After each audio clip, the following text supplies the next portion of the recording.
நம்ம எல்லாருக்குமே law of attraction அதாவது ஈர்ப்பு சக்தியை பற்றி நல்லாவே தெரியும். ஆனால் அதை விட பல மடங்கு சக்தி வாய்ந்த லா ஆஃப் அஃபெக்ஷன் கற்பனையின் விதியை பற்றி உங்களுக்கு தெரியுமா? 1955 வருஷம் அது. நெவில் கார்டர் தன்னோட ஆதரவாளர்கள் முன்னாடி மிகப்பெரிய சொற்பொழிவு வந்து நிகழ்த்துறாரு. அந்த பேச்சுக்கு அப்புறம் தங்களோட வாழ்க்கையே மாறப்போகுதுங்கிறது அங்கே சுற்றி இருந்த யாருக்குமே அப்போ தெரியல. தன்னுடைய ஆன்மீக குருவான அப்துல்லாவிடம் அவர் கத்துக்கிட்ட அந்த ரகசிய விதியை உலகிற்கே வந்து உடைச்சாரு. இந்த வீடியோல லா ஆஃப் அஃபெக்ஷன் கற்பனையின் விதியை பத்தி தான் விரிவா பார்க்க போறோம். அது மட்டும் இல்லாம அந்த விதியை பயன்படுத்தி தன்னுடைய வாழ்க்கையே மாத்தின சில உண்மையான கதைகளையும் பார்க்க போறோம். இப்போ உங்களோட வாழ்க்கை எப்படி வேணாலும் இருக்கலாம், ஆனா உங்களோட கற்பனையின் அதீத சக்தியை பயன்படுத்துறதுக்கான நேரம் வந்துருச்சு. வாங்க வீடியோக்குள்ள போலாம்.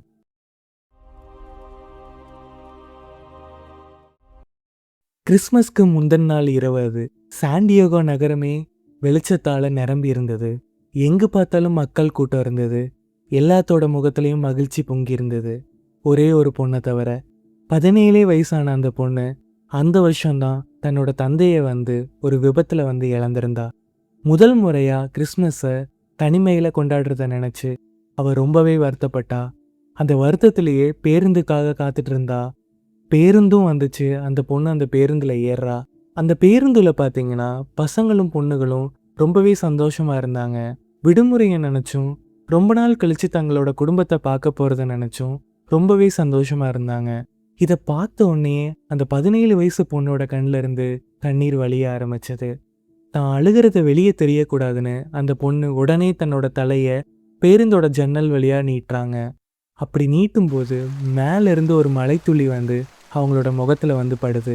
அந்த டைம் அந்த பொண்ணு என்ன நினைச்சாங்கன்னு தெரில. நம்ம எத்தனை நாளைக்கு இப்படி பழசை நினைச்சு வருத்தப்பட்டுட்டே இருப்போம், நம்ம ஏன் நம்மளோட கற்பனையின் சக்தியை யூஸ் பண்ணக்கூடாது அப்படின்னு யோசிக்கிறாங்க. உடனே ஜன்னல் கம்பியை இறுக்கமா பிடிக்கிறாங்க, கண்ணை இறுக்கமா மூடுறாங்க. அவங்களுக்குள்ளேயே சொல்லிக்கிறாங்க, இப்போ நான் இருக்கிறது பேருந்துல இல்லை, இப்போ நான் வந்து ஒரு பெரிய கப்பல்ல போயிட்டு இருக்கேன். இப்போ என் மேலே விழுந்தது மழைத்துளி இல்லை, கடல் அலையோட சாரல் அது. இப்போ நான் சுவைத்தது வந்து என்னோட கண்ணீர் இல்லை, கடல் தண்ணி. இப்போ என்னோட கால் அதிர்றது வந்து பேருந்துனால இல்லை, கப்பலோட தளத்தில் நான் நிற்கிறேன், அந்த கப்பலோட வேகத்தினால என்னோட கால் அதிருது. இந்த மாதிரி கற்பனையை அவங்களுக்குள்ளேயே ஓட விடுறாங்க.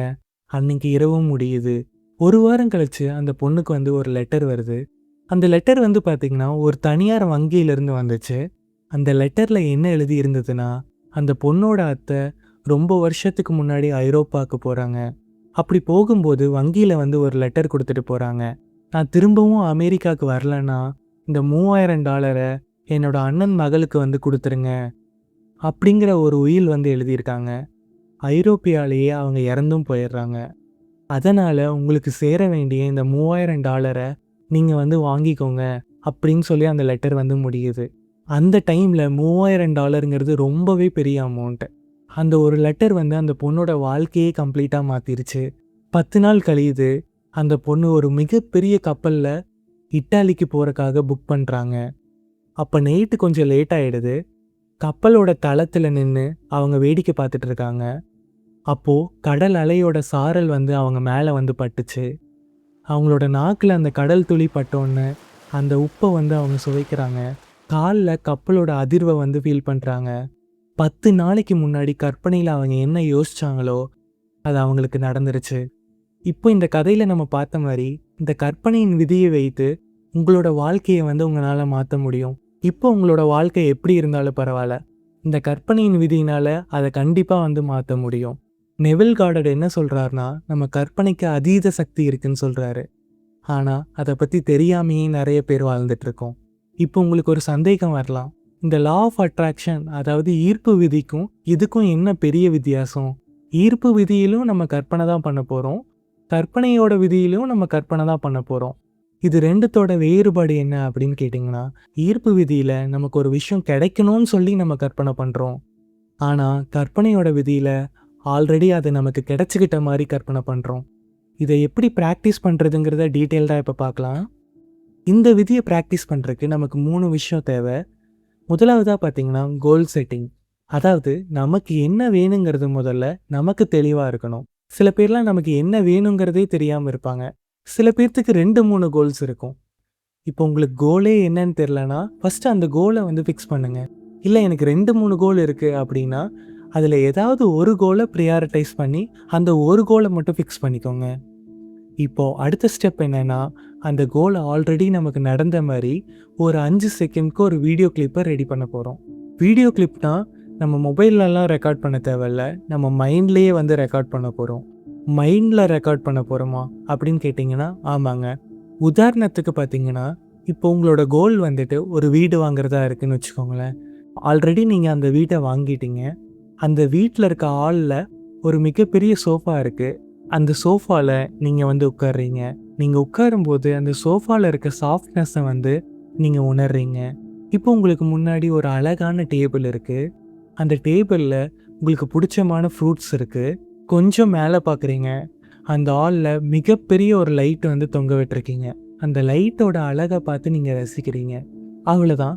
இந்த மாரி 5 செகண்ட்ஸ்க்கு நம்ம ஒரு கிளிப்பு நம்ம மைண்ட்லயே வந்து ஓட்டப் போறோம். இப்போ நான் சொன்ன எக்ஸாம்பிள்ல வந்த மாரி, நம்ம கோல் வந்து ஆல்ரெடி நமக்கு நடந்த மாரியும், அதுல நம்ம பார்த்த விஷயங்கள, உணர்ந்த விஷயங்கள நம்ம ஒரு வீடியோ கிளிப்பா ரெடி பண்றோம் மைண்டுக்குள்ளேயே.